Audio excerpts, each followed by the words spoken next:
Magandang araw mga kaibigan. Bigyan natin na ngayon ng reaksyon yung pahayag ni Professor Clarita Carlos tungkol sa impeachment ni VP Sara. In-interview siya ng isang radio station at nag-vlog si Pinoy Views and Opinions tungkol nito. Mahihirapan daw, mahirap lulusot sa butas ng karayom itong impeachment ni VP Sara. Okay? So, good news.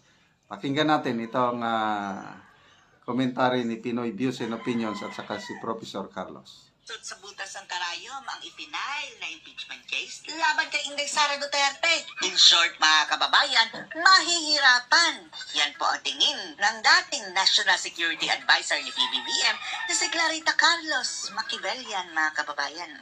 Na ngayon, mga kababayan, by the way, nagtatrabaho pala ito under sa opisina ni Speaker Martin Romualdez sa Kongreso.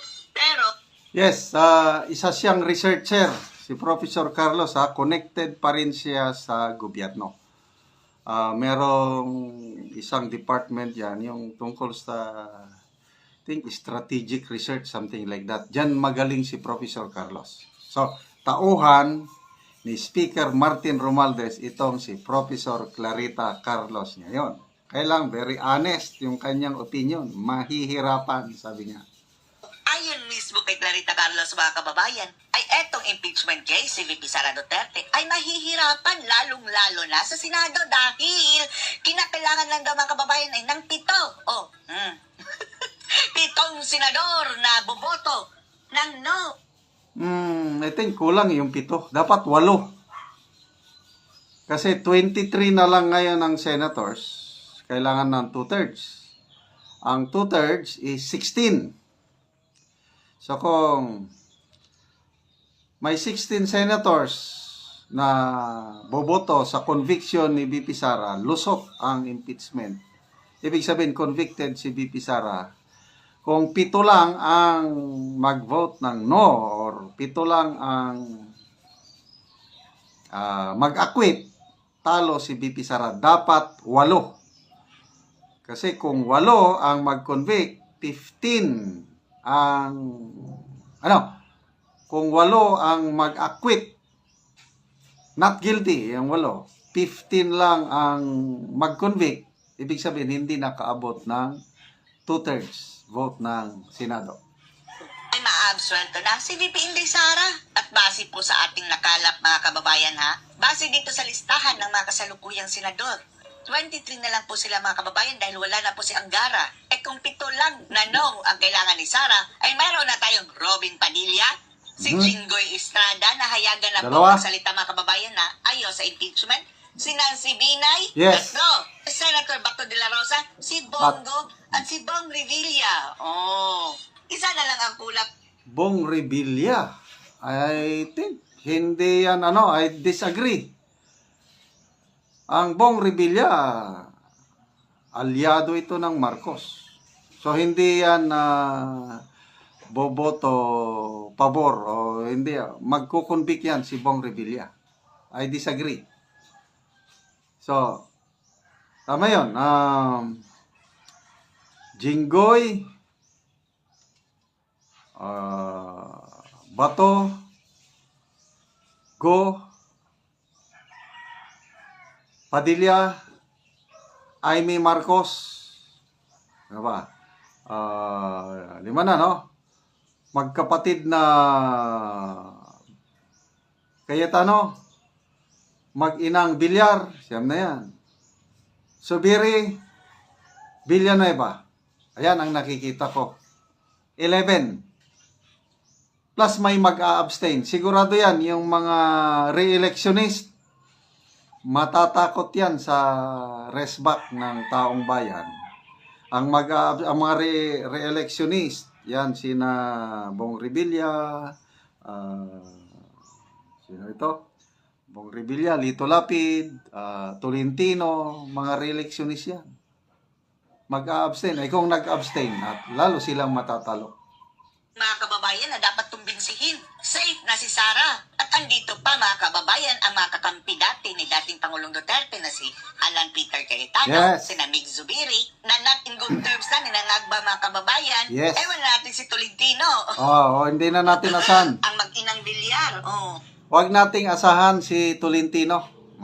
Parang balimbing na yan. Kailan baka mag-abstain. Kasi kung mag-vote siya ng conviction, nako, patay yan sa mga Duterte supporters. Kaya most likely si Senator Tolentino abstain. Inapoint yan ni dating Pangulong Digong si Mark Villar ha sa DPWH dati. Ewan lang natin. Siguro kahit isa lang sa kanila mga kababayan, papanig kay Sara, safe na si Sara. Kaya sa tingin ni Clarita Carlos mga kababayan, mahihirapan. Pero subalit datapwat. Kapag hindi matatapos mga kababayan itong impeachment bago mag-eleksyon at mayroon lang bagong set of senators at landslide victory ang bagoong Pilipinas na nandyan na sina Abalos, sina Pacquiao, sina Tulfo, ay malamang sa malamang mga kababayan ay mai-impeach na si VP Sara Duterte. Kaya ngayon pa lang mga kababayan, tandaan nyo. Yes, ito kung iaakyat nilang impeachment sa Senado, itong Congress na ito, malamang matatalo ang impeachment. Ligtas si VP Sara. Kaya lang sa next Congress, depende sa mananalong senador. Kaya dapat mag-isip-isip ang taong bayan. Pag maraming manalo na kakampi ng Marcos administration, malamang sa next Congress, dyan na matutuluyan na makonvict si VP Sara through, matanggal siya as VP through impeachment. 0 votes ang bagoong Pilipinas. Mag-negative campaign kayo dyan mga kababayan sa mga animal na yan dahil ang purpose niyan ay para ma-impeach din si Sara Duterte. Panoorin niyo po. Your thoughts po about the impeachment po na filed po sa Congress. Go ahead po. Siguro marami na rin ang nakapansin na napakahirap talagang isulong yan. Nahirap. Una, napakaiksi na ng session ng Congress. Kulang na sa oras. Pero sa Kongreso mga kababayan, pwede nila Walang problema sa oras. Kaya pa ng Kongreso yan. Kasi may balita na mayroon ng signature drive. Kumakalap na, umuusad na.